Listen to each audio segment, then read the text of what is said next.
Alright, I don't know what that was all about, but OBS decided to say, I'm gonna give you an issue. It was working the other day. Don't get it. Hey, now that you guys can hear me, yo, Crypto Nation and mining family, what's going on out there? Now that I'm past the technical difficulties of I do not know why OBS decides to give me the big middle finger. As soon as I saw the green screen wasn't working, I was like, oh yeah, that's right, I did turn off the green screen, forgot to turn it back on. Okay, cool. Why my microphone was on default from OBS is beyond me. I always have it selected to my Yeti, but you know, OBS likes to give you the middle finger every once in a while and say, hey, we're gonna throw you a little curveball here. So glad that everybody can hear me. Yo, what's going on? Crypto Mikkel. Got Jason Osborne. What up, what up? What's going on, Breton? Yo, Chan Coins.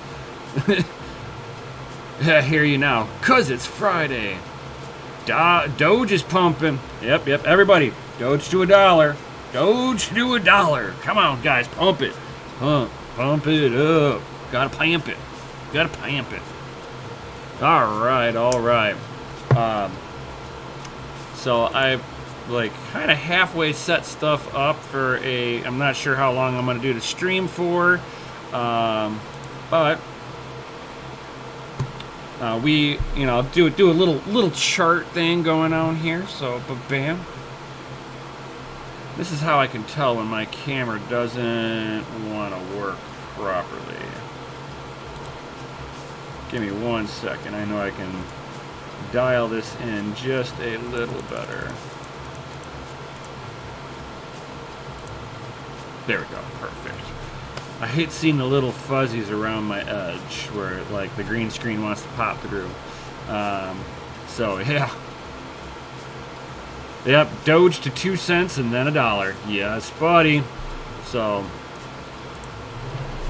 that Doge. That Doge. We are at 7 cents, guys. 7 cents on that Doji. Is that like an all-time high? I don't think so. It is an all-time high. Wow. We are definitely at all-time highs. 8 cents is its all-time, 8.5 cents. All-time high. Bam. We've seen it this year. So we are definitely in a bull market still. Oh, yeah. That glorious Bitcoin's at 47,461. Definitely having some good pumps coming up on this bad boy here. Kind of been just slowly creeping up. This kind of growth to me is not bad, that we should, pump up and then trade sideways for a little while. Pump up and then trade sideways.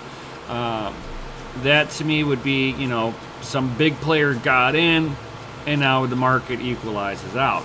My only concern is whenever some of these bigger players decides to take profits from what they've been doing, because above all, even these big institutions, they're here to make money. Straight up. Is Michael Saylor with MicroStrategy only here to hedge out the dollar out of their balance sheets? Only time will tell if even Michael Saylor takes profits. He's in pure profits right now. And even Elon Musk, with him buying it, he's in profit. Because we all know that he didn't buy it at no $40,000. He bought it below $40,000. So they are all in profit. At what point in time are these business people going to take profit? I think we have one more leg of pump coming in. We should pump over 50K. We've been nosing to it a bunch of times. There is some pressure, but there are a lot of people that are going to sit there and they're going to see that magic number of 50K, and they're probably going to take profits, guys. So be careful with your dollar cost averaging. That's just me. Yeah, Raven to $1. Oh my God. If Raven went to $1, I'd be doing pretty good. Just saying. Litecoin to 1,000. Yes. Yes. I would love to see that too. I would be doing very good in my position there too. That would mean that mining it with that Doge, I did it at pure profit. Just saying. Just saying. So I know all of you guys usually come here for the mining news. So, of course, let's dig into some of this. Now that we've looked at some charting, you know, I know everybody just wants to see price and price go all the way up all the time, but we got to be able to support these networks with proof of work, because anything, if it's not proof of work, it's a shit coin. So, Intel is going to be releasing a re-release of an old CPU, the Core i3. They are going to be on Rocket Lake. I mean, not Rocket Lake. The 11th gen codename Rocket Lake will be also be accompanied with a refresh from the i3 lineup. It will not be on the same architecture as the i5 and above. It's going to be a reused Comet Lake CPUs, which they will bump up the core speed on there to give them a little bit more performance out of it. But as we all know, the chip manufacturers with their nodes and everything like that, it's harder and harder to get your hands on GPUs, on the CPUs, because these foundries do not need to just make stuff for Intel, AMD, and NVIDIA. They are also going to be, Beam back to 10. If Beam goes to $10, dude, I'll do a giveaway on this channel. Is it hot potato time yet? I don't know. But with the foundries being so backed up, some of the foundries have said that they're going to be making some stuff for Ford and GM, which is, it's like there's only like 3 or 4 foundries in the world. There's a 5th one here in the United States that I know of, but it's like way outdated. We haven't made node structures of our own in a long time. So TSMC, they have announced that they are going to be doing stuff for Ford and GM, which means that they're not doing anything for AMD, Intel, or NVIDIA. So expect to see some of these CPUs and GPUs still continue to not be in stock. Them getting shut down put them way behind, way behind. So it's easier for some of these foundries to pump out some of the older architectured nodes, so that there is some kind of inventory for people that are trying to build a budget PC. So of course, Intel coming out with a budget i3. I'm sure they're going to sell it for a couple $100, and then the scalpers are going to get it and double the price on it. So dollar cost average into your PCs or mining rigs. I was looking into like the ASRock's H110 BTC Mining Pros. They are now over $100. There are some places that are selling them for $200 off of eBay, guys. So right now, I would not say is a good time to buy. I would try to barter trade with people, see if you can find somebody locally that's just getting rid of a motherboard. Anything that's cheap that's got a couple of PCIe 16 slots on there that you could put U-bit 4-way splitters onto to try to drop your cost down, setting up a mining specific motherboard. You do not need to have a mining specific. That is a fallacy. You can do a lot of these builds with regular motherboards. I've got a 13-year-old, or no, it's 15, 16-year-old ASRock gaming motherboard that was my personal PC for the longest time. It's got two PCIe 16 Gen 2 slots in there that I've put two 4-way splitters from U-bit onto it and ran 8 GPUs. No issues. A board like that, you're probably a CPU cooler and the motherboard with some GDDR3 RAM in there. You're a couple of $100 more than likely if you can find a good deal on it. To me, that's a good way of, lessening your cost of building a mining specific rig. But know that if you're grabbing that older hardware and you want to mine Monero with it, know that a 15-year-old CPU, you're not gonna make $1 million off of that little bit of hash power that's gonna give you. It might not even be worth it for the amount of electricity it's using. Like my Athlon Phenom 2 processor, it's a 4-core, uses 90 watts, and it gets you like 200 hash a second. Is it worth running that for the 90 watts? No. Not in any way, shape, or form. It's losing you money. I'm just saying. The only reason why I kind of do that with my Raspberry Pi is that it's not costing me any money whatsoever. I'm not making anything off of it, but at least it's not costing me. And I'm like, you know what? For a penny a day, I'll take the hash rate that it gives. I'd like to do another project with my Pi, but that'll be another time for sure. So just know that Intel is coming out with some refreshes.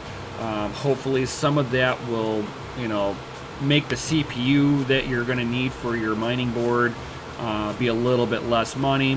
But they're going to be releasing it on the their 10105F series, which is an LGA 1200 socket. So kind of be careful of what you're grabbing. Make sure that the motherboard, if you're going to get like somebody was talking about a punch in the pie. There was a few people that were talking to me about the H110 motherboards, and they were looking at Coffee Lake CPUs, and it kind of brought up something that I'd like to touch upon. Make sure whatever motherboard you grab, just because, let's say for the Intel lineup, just because it's an 1151 socket doesn't mean that anything that fits into an 1151 socket will work. Pay close attention. Like the ASRock H110s or any of the H110s, they do not accept Coffee Lake. That will be the 4000 series CPUs from Intel. With the H110s, you're going to need the 3000 series. So you need that third gen stuff, not fourth gen. Even with a BIOS update, they will not register with Coffee Lake. I made that mistake. I accidentally bought a Coffee Lake CPU. So if any of you guys out there are looking for a Coffee Lake CPU, hit me up in the Discord. I'll gladly sell it to you because I don't have a motherboard that'll use it. Just saying. So be careful when you're putting together PCs, guys. I've stopped a couple of people from making a potential, $60 mistake that they would have to return the product because it would not work with their motherboard.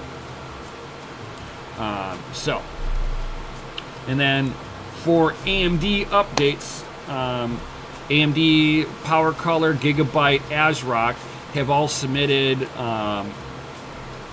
product SKUs to the EEC, which is the Eurasian Economic Commission.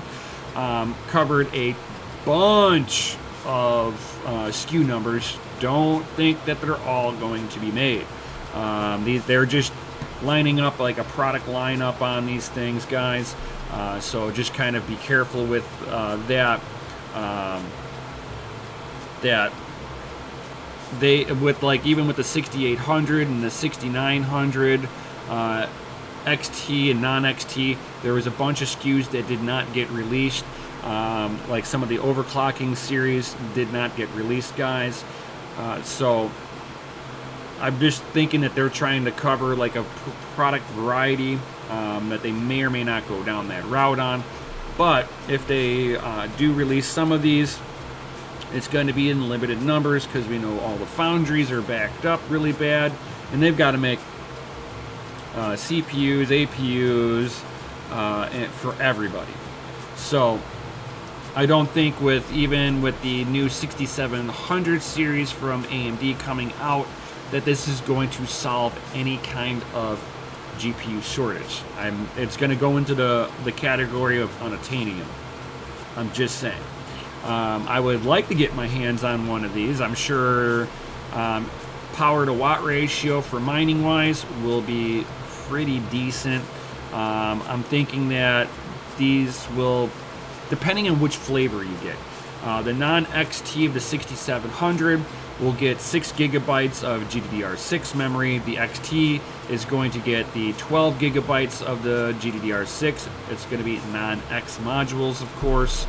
I'm thinking that with the 12 gigabytes of memory on there, you're probably going to be looking at like right around 50 mega hash on this thing. With the 6 gigabyte, I think that you're going to be looking in the low 40 mega hash a second. You're like Punch and Pie. You're like hash power. Of course, we all love that hash power.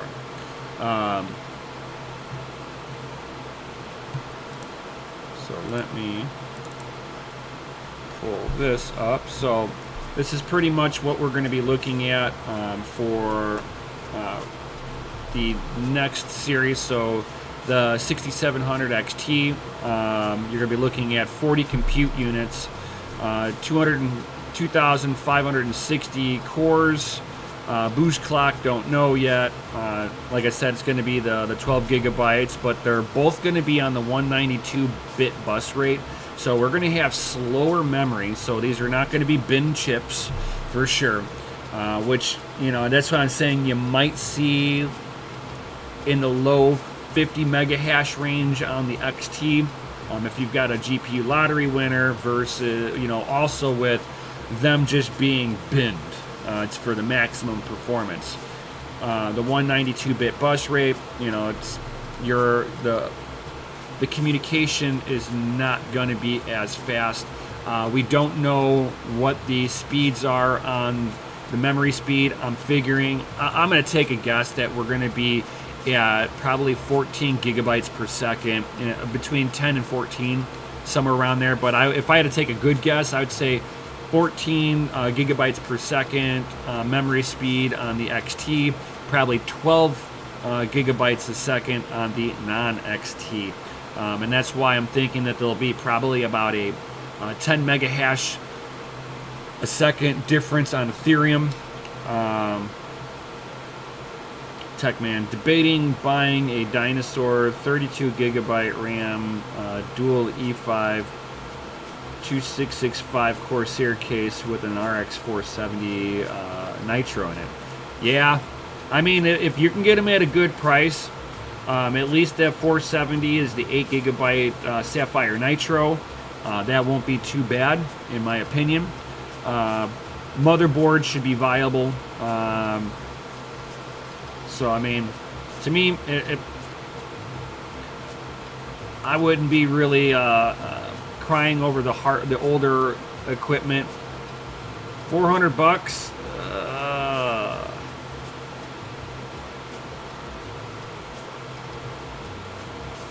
I would probably try to hit that person at like 250, 300 would be the end of the world for me on that. Yeah, but it's used equipment now, so I mean, if the power supply is worth $400 to you, sure, but I would see. I mean, I would see if he would do 300 on it. That would make me more comfortable. A case, a power supply, motherboard, RAM, CPU, an old GPU. I mean, that GPU to me is, you know, 50 to 80 bucks. Yeah, for sure, for sure. 300 would be like end of the world. I mean, I would probably see what he said at 250 for the whole system. If he was like, then I'd offer him 300 and be like, that's as much as I can do. For sure. Oop. Hell yeah, 30 mega hash. And not that bad a wattage on there. You're looking at like 90 watts, something like that. Not bad. Not bad at all. And let's talk about that last one, the absolute last story, which will be the next GPU you will not be able to get your hands on. So the RTX 3060 non-TI will be launching officially on the 25th, guys. Don't worry, nobody will be able to get their hands on them. These will be another one that'll be, you know, happy hunting. You get nothing.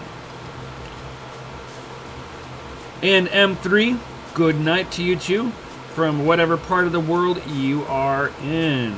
Yo. Yeah, 580s, 8 giggers for life. Yeah. Yeah, it'll be Unitanium. So we've got the next RTX Unitanium edition, the 3060. So it will be being released with 12 gigabytes of memory on there. So they went ahead.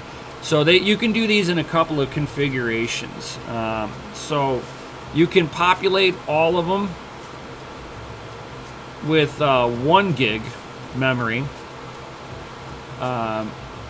Which that's the TI, or you can sit there and do the 2 gig memory modules, like the 3060 non-TI has done. It's some of the reasons why with the TI they were rumoring that they were going to be able to do way more than that. I think they were talking, what, 2, 4, 6, 8, 10, 12, 16 gigabytes of memory on the non-TI, but that's because with the memory bus width, it supports 8 modules in any of the configurations of 1 to 2 gigabytes of VRAM on there. So I'm sure that they decided to cut out the 2 memory modules for cost-wise, and fact that these are not so these memory modules are not as binned, so the performance off of them are going to be a lot less. The bus width is going to be less on the 3060 non-TI. So the 3060 Ti can get anywhere from 61 mega hash up to 64 mega hash, right around 120 watts. I'm thinking that the 3060 Ti, or non-TI, I mean, will be doing somewhere around like 48 mega hash per second, right into that area, for probably around 100 watts. But know that the bus width between the two, so the TI gets a 256 bus width, and the non-TI gets a 192. The bandwidth on the TI is 448 gigabytes per second, where the non-TI gets 360 gigabytes per second. Of course, the target point of the wattage is significantly different between the two, where you get about between 180 to 220 watt target point on the TI, depending on which model you're going after. They are not all the same. So guys, when you're picking out GPUs, if you're able to pay attention, to the target point because of the fact that some of these, like I said, they're going to be between, so I've seen some of the TIs be as low as 175 or 165 watts is where they were trying to target those in, and those are the low performers. Some of the other ones have been averaging out to about 185 watts.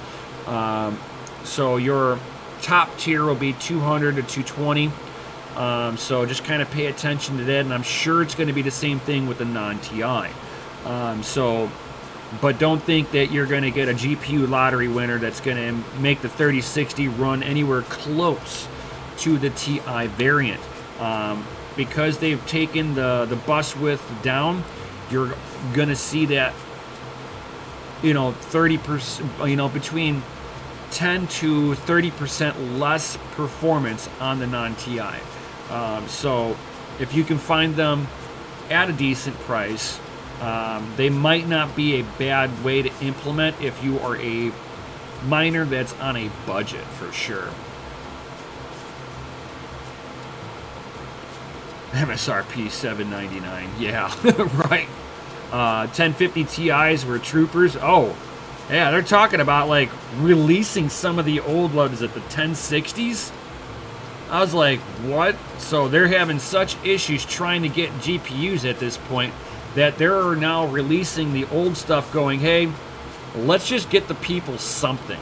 Not realizing that the people really don't want the older hardware. Unless they're specifically mining and they're trying to get, a bunch of them for mining. These are great cards. Oh, you loved your 1050 Ti. Yeah, I never got onto the 1050 Ti. I had the 550 Ti, the 980 Ti blower, and then 1070 Ti.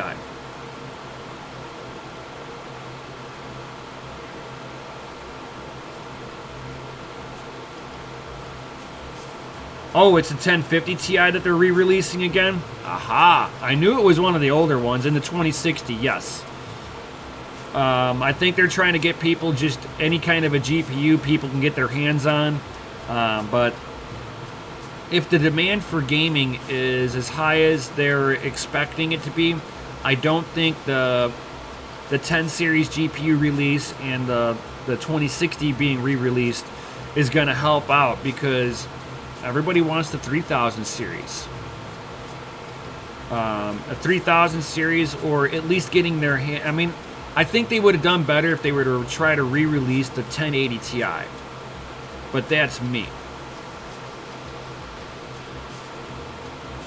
He's at almost 1850. Damn.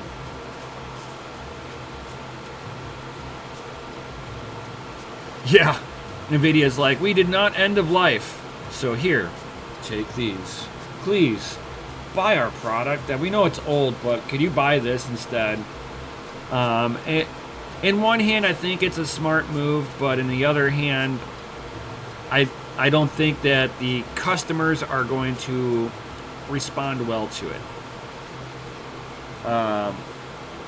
Would you rather just see them be unattainium? And try to fight the mobs trying to get them, or could they sit there? Yeah, don't cry. Take a 1050 Ti. Yeah.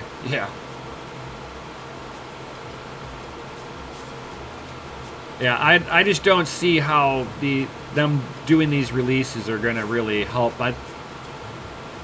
It's just not.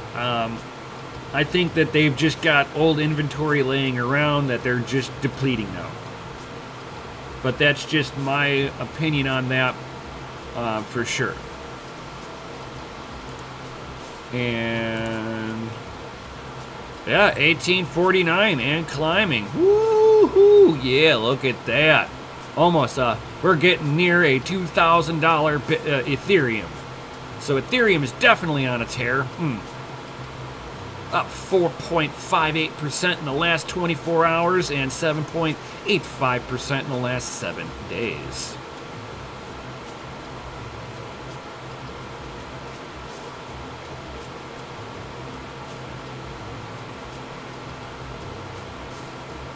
You have 3 that you need to get burning, huh? Yeah, get back into the mine.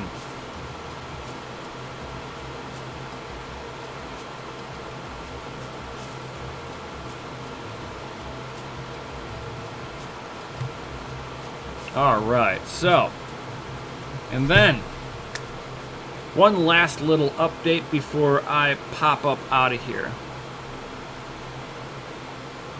Please include the...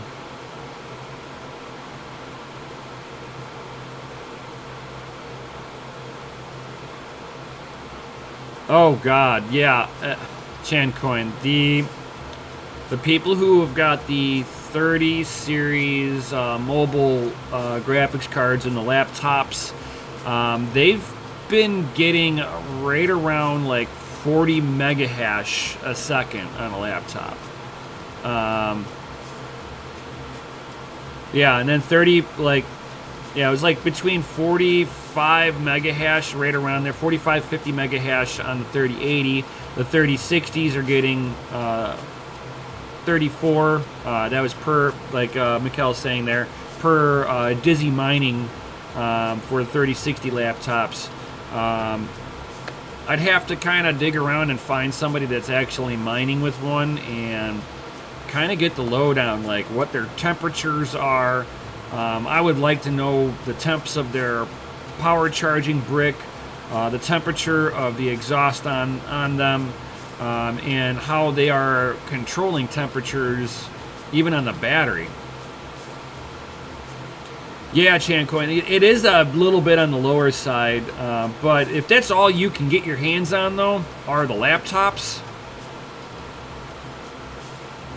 Oh, Crypto Mikkel is saying that Dizzy was getting 38 mega hash after overclocking, 71 Celsius, and 69 watts. Woo.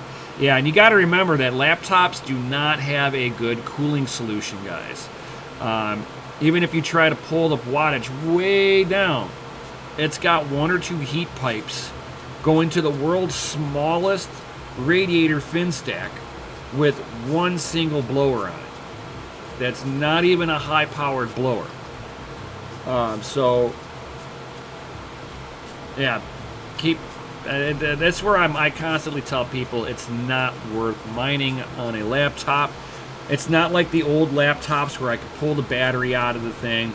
The batteries are, you got to pull these things apart to get the batteries out. So now you're putting these things under consistent load.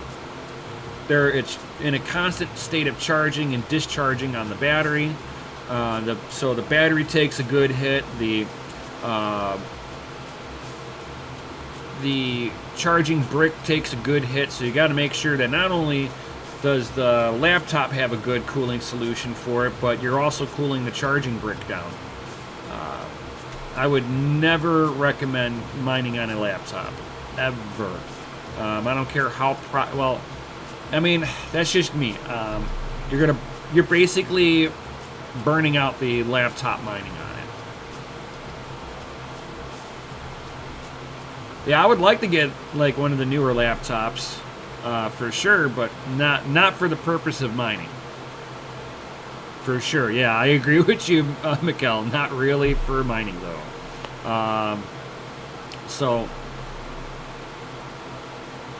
wait until open box season at Micro Center for sure. For sure. Some of these laptops, they're not bad for gaming on too. I've been like looking at some of that and I'm like, damn, not bad. But a lot of them have better performance if you leave them plugged into the wall, which you're going to do that. You might as well get a PC, put a PC together. The only thing is you're going to have to, it's going to take you a hot minute to get a decent graphics card. If you guys have, if any of you guys are new here, you'll know that, these things are fucking unattainable. A 12 gigabyte mobile GPU would be awesome. Yeah? I wonder how much power that thing would actually utilize with all the memory modules.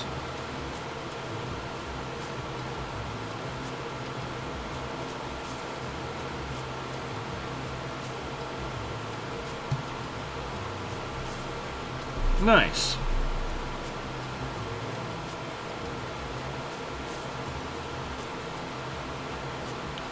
Yeah, that is true, Mikkel. The ASU Zephyr laptop has an external 3080 for it. Yes.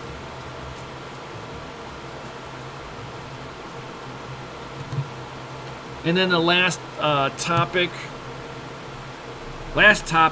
of the day before I will let you guys go is the whole controversy with Squirrel Research Labs. Some of this stuff I didn't know about it until more recently. I would say in the last couple of days. Been kind of just reading how everything has been kind of playing out. So watching how GPU Hoarder has been talking. So it looks like towards the end of last year, Squirrel Research sold the company off to another company that was supposed to pick up the chips of where Squirrel left off.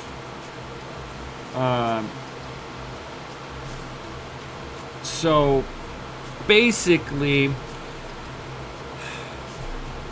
the new Jungle Cats that they were supposed to be getting that were from Intel wasn't directly from Intel at all. They were dealing with a third-party distributor, and they weren't dealing with Intel directly. They were dealing with Arrow Electronics, which their company, the Arrow Electronics company, does not have good customer service. Let's just put it at that. And they've been trying to negotiate stuff with them since basically they gave Arrow money already. At least that's the way that it reads to me, that they've already paid Arrow, and Arrow is now refusing to deliver said products due to they want more money. So it sounds like it could be a scam on their part. GPU Hoarder is, yes, Arrow used to own Squirrel, yes. So this third-party company was supposed to come in, pay for everything, and get everybody their Jungle Cats that everybody paid for, the MX, and the other couple of models. Yeah, but now they are the middleman at this point. And Squirrel is just like the sales agency for them or something. It's really weird to look at all of this. But it looks like Arrow Electronics has been very rude, refusing to work with them the whole time, including during the negotiations. And after updates and everything like that, after the Intel updates, there are like 28 individuals with a total of 83 modules order unfulfilled. By contrast, there are hundreds of 13P modules and thousands of boards with the same chip and nearly 10,000 33s and 35Ps. So I'm in that group that hasn't received theirs. Granted, I only ordered one. So I'm just like kind of reading what GPU Hoarder has up over here.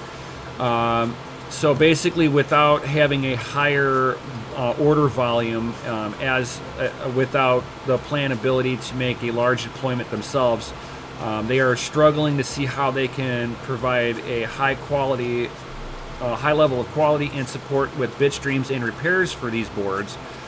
This was originally not the case. However, the last few months, the plans for these modules has fallen apart as several large buyers are now backing out. So they are no longer able to put in the big enough of an order to actually fulfill the minimum order quantity, it looks like, as of now.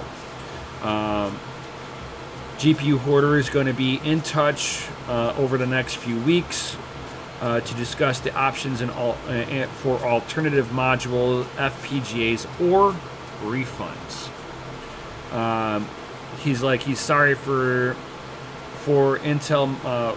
Sorry for the plans for Intel modules have not worked out at this time, as he was initially very excited about the prospects of larger memory and new fabric would offer. Unfortunately, the quantities are at the effective price is unsustainable.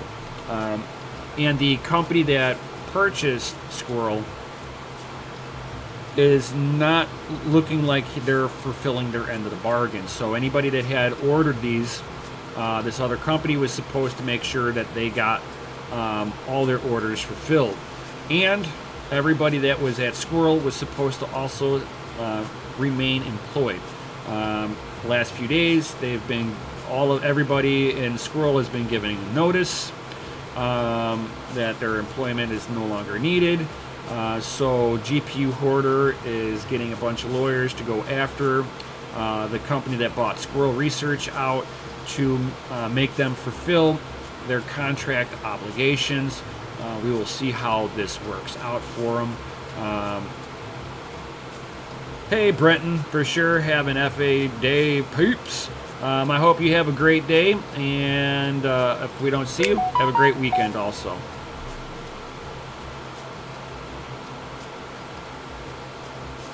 Oh, you know that they're not going to do it from whenever you put it in there, so you're basically getting screwed. If I get my refund back, I'm getting screwed out of the Bitcoin that I spent. Because when I spent that Bitcoin, I spent it a year ago. Almost exactly a year ago. What's today? In 16 days, it'll be exactly 1 year that I ordered my my Jungle Cat module. So, yeah, I'm only going to get, if I get a refund, it's going to be for the exact dollar amount that I spent. Is that better than nothing? Yes. I would rather take the hit and at least get my dollar amount back that I spent, and I could put it into Bitcoin and kind of cry over the fact that I'm missing Satoshis, which is a bunch of bullshit. I should have known better and not done any business with Squirrel Research. At the end of the day, I kind of regret the idea that I even touched Squirrel Research's shit.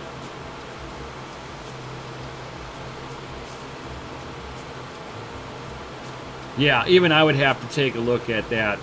Yeah, which means that if it was like right around 10 grand per Bitcoin at that point in time, they would have to give me almost a half a Bitcoin back. Which, yeah, that's never going to happen. Yeah, Jason. Yeah, in the long run, yeah. I just keep taking hits, taking blows, dude.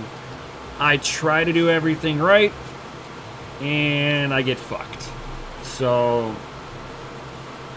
yeah, I learned how to do business on Alibaba the hard way by losing 3 Bitcoin. And now, after spending almost a half a Bitcoin a year ago, I might not get any product. Yay! Fucking amazing at this point. I was hoping to get this Jungle Cat, but yeah, I'm not thinking that I'm ever going to see it now. So, I mean, hell, they can give me like 3 CVP-13s, and I'd be happy. But I think that they're going to give me a refund of the dollar amount that I spent, which that was $3,500 that I spent a year ago. Yay. Yeah. Here it is, it's like I want to support all the builders in this space, I love the crypto. I love the crypto space. I love the industry. but it's like a bunch of people that have great ideas and don't follow through with stuff and get caught up into like hype cycles and kid games and all of that bullshit. I should have kind of stayed away from it, knowing that the issues that Christy Lee had, Oh God, a Girl, had with Squirrel upon leaving. I should have stayed away from it, but I was like, yo, this is really cool. I like this. And knowing that, you know, my home dog, Crypto Mikkel, loves FPGAs, you know, it's like at least I had somebody that can help me get this thing running. Now I'm not going to have anything to worry about to try to get running because just like GPUs, this Jungle Cat is now Unobtainium.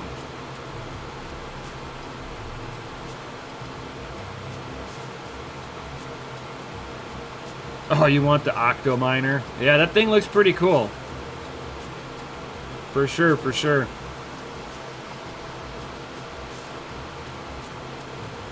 So I think it's like I've just got to stick to what I know, which that means, you know, it's like I'm probably not going to go down the just in time. Hopefully, I'm not going to be on here for much longer, my man, Staten.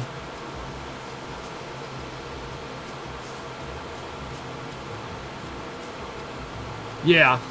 Unfortunately, the FPGA community, they're such a small little tight-knit community. I'm cool with that. I love small little communities. But it seems like nobody knows how to do anything with the space to be business, you know, good business sense in the FPGA space. I understand it's a small niche, not huge demand on it, but still, they need to learn how to do good business.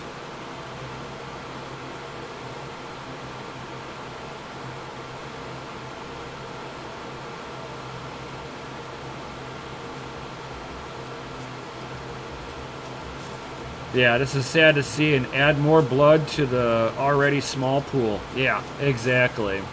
And State, you got your two E3s running too? Baller. Awesome.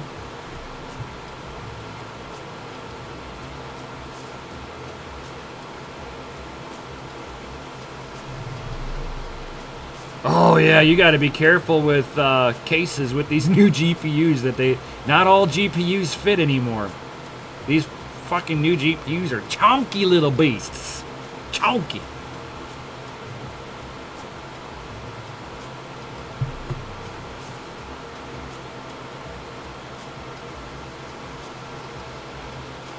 Yo, Crypto Mikkel, for sure.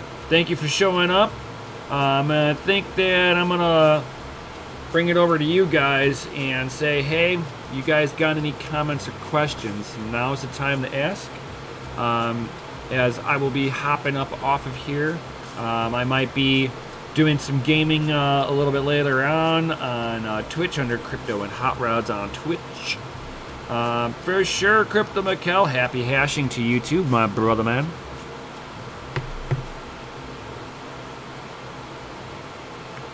So anybody got any other comments or questions before I bounce up out of here, guys? This is your time to ask a veteran miner anything.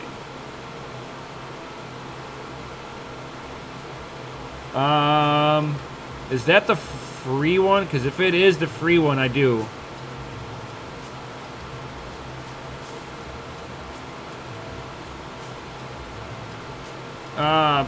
Favorite video games? Well, I like RPGs and racing games.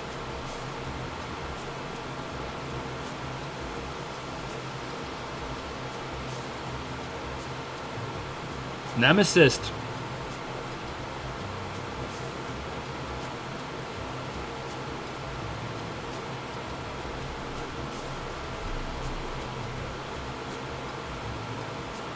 Yep.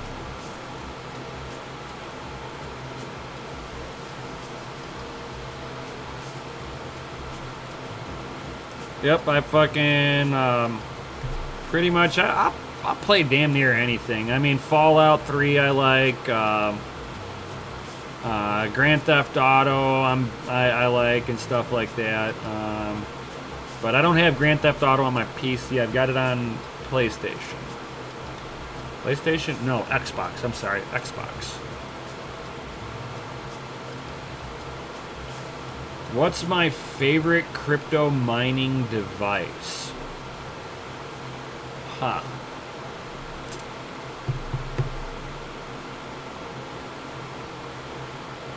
For sure, State. Hit me up.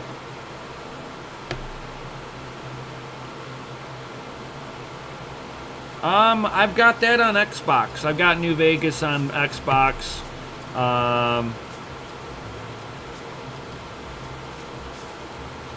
It states like the E3s. For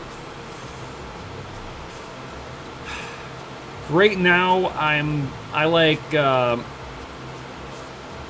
I'd say I'm a bigger GPU miner than anything else, but I prefer. I actually like ASICs. Easy to deploy, easy to house, and easy to maintain temperatures. That's one of the things those are the things that I like about ASICs is that they're predetermined size.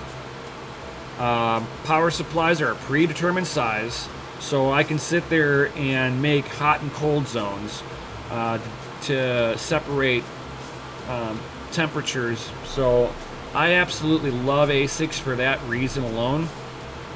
But again, I'm more of a GPU miner. It's hard to scale GPUs though. It's easier to scale ASICs. ASIC, yeah, exactly, State. ASICs are always solid. The only drawback with an ASIC is don't be grabbing ASICs for shit coins. You don't know if that coin is going to switch algorithms, if that coin is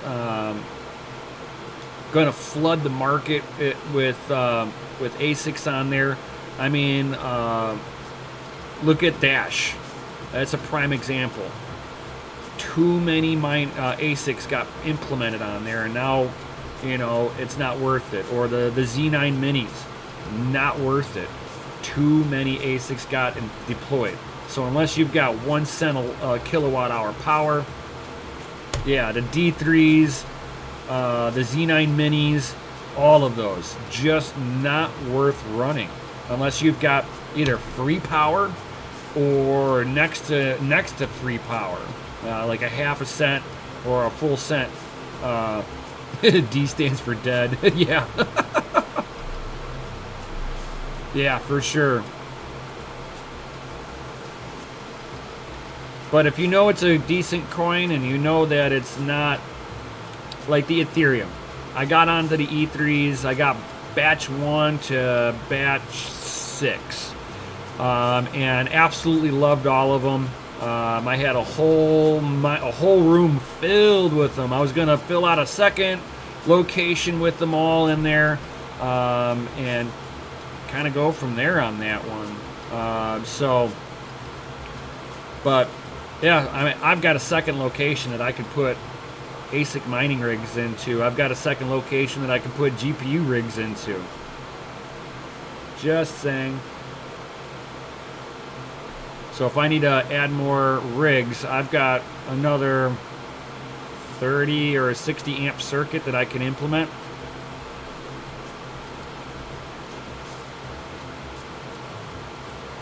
The only thing that'll suck is the summertime because that other location's in an attic. So I'd really have to move some serious air. Oh, yeah. Yeah, the USA gold mine. You know it. You know it. I would love to have something like this set up. These are all GPUs. This is one of the mining facilities for Genesis. I would love to have something like this set up. I've pretty much got them mindset kind of running like this now. I've got them in server cases. They're standing up. Yeah.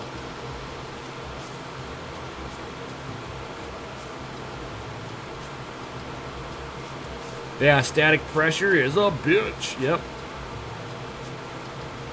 All right, so does anybody got any other questions before I hop up out of here?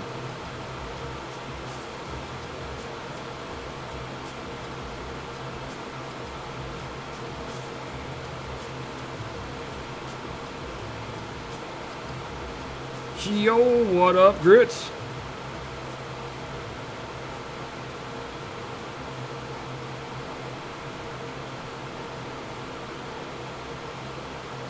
Nice unknown. 151660 supers. Try to say that fucking 10 times fast. Damn.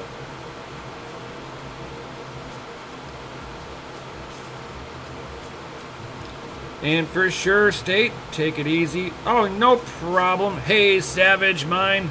Been lurking. Yo, what up, what up? What's up, my man? Don't worry, I lurk on your channel too, bro. I at least, when I know you're on, I'll at least turn it on in the background, even if I'm doing some other things. You know, give you that fam love. Yo.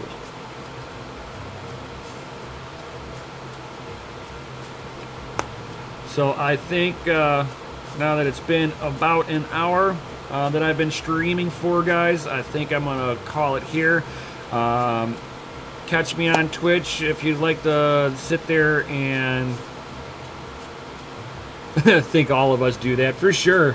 Oh yeah, it's like anytime I see any of the crypto community on, whether it be Savage, Red Panda, Crypto Mikkel, of course, anything on DCA Adventure, even if I'm not particularly watching it, it's going on in the background of my PC, and I'll walk away and continue doing my thing.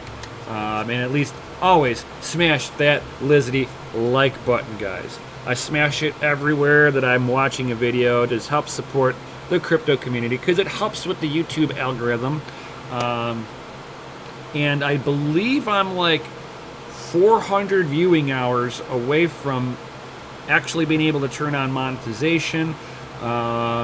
I'm going to probably give it a little bit of a leeway just in case YouTube decides to flag any of my videos and I'm just going to take them down. I'm going to try to, shoot for a little bit more than the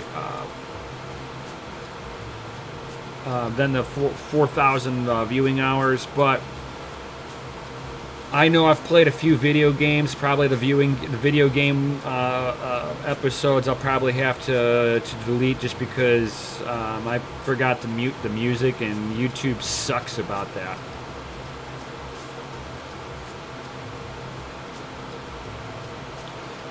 Yes, I did see Rabid Mining getting 27 mega hash on the 4 gigabyte cards on Ethereum. They're basically in zombie mode at this point. But yeah, there's a few places that have implemented a few miners that have implemented enough of a solver solution to make it worth it. Unknown Crypto, thank you for the congratulations for the over 1,000 subscribers. Yeah, I'm a little over 1,100 now. Yo. So thank all of you guys for being here and all that good stuff. If you guys are into gaming at all, check me out on Twitch, as that's my alternative platform for gaming. I try to push most of my gaming stuff over there, but I do gaming and crypto talk there. So definitely give me a subscribe over there. Come hang out when you see me go live on Twitch also. Just fucking hang out. That's kind of where I kind of decompress for the day and all that good stuff. So if you guys got no other questions, I'm going to head up out of here, do a little cleaning around the house, and then once I get done with that, I'm probably going to fire up a game. And then also, guys, we'll be doing a Friday night shenanigans on DCA Adventure. So at 9 p.m. Central Standard Time. Cool. Standard Time. I'll be up over there talking with all of my homies, hanging out on DCA Adventure, which is always a blast. Some fun stuff always goes on. This weekend I've got my brother coming by, so he might come on to a stream with me while I disassemble his 1070 and figure out what's going on with it, because whenever he goes to mine with it, it randomly crashes on him. So I'm thinking that he just needs to rethermal it, clean it really good. My mom's a smoker, so his PC is smoke filled, so I'm gonna have to clean his stuff out and all that good stuff.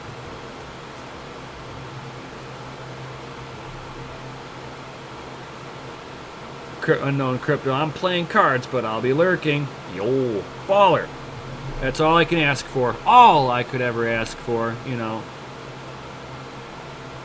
So if there's anybody that's new here, definitely subscribe, hit the bell notification, all that good stuff. And I'll catch you all on the next one. Peace, guys.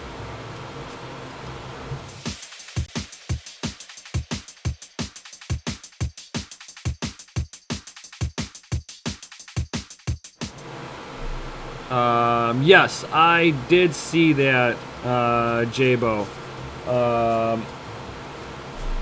That Ethermine was going to be going to a 0.1 payout for Ethereum, and that helps out the smaller guys. So guys with 200 mega hash, they're not waiting 2-3 weeks for a payout, or a month for a payout. It helps the bigger guys to get payouts more often, but it's more really for the bigger guys, because like a lot of the pools that I mine ETH on, I have to hit 0.2 minimum, which is fine by me.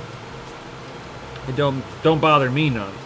But if I only had a couple of GPUs, I would almost want to see a 0.001 option.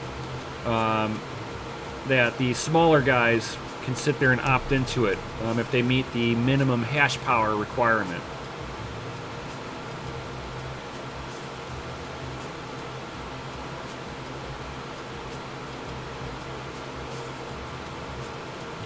That's weird for Ethermine. You get payout every 0.12 to 0.017. Yeah, I thought so. Yeah, the 0.05 makes more sense for a person with 1 or 2 GPUs. That's how it should be. But what do I know, right?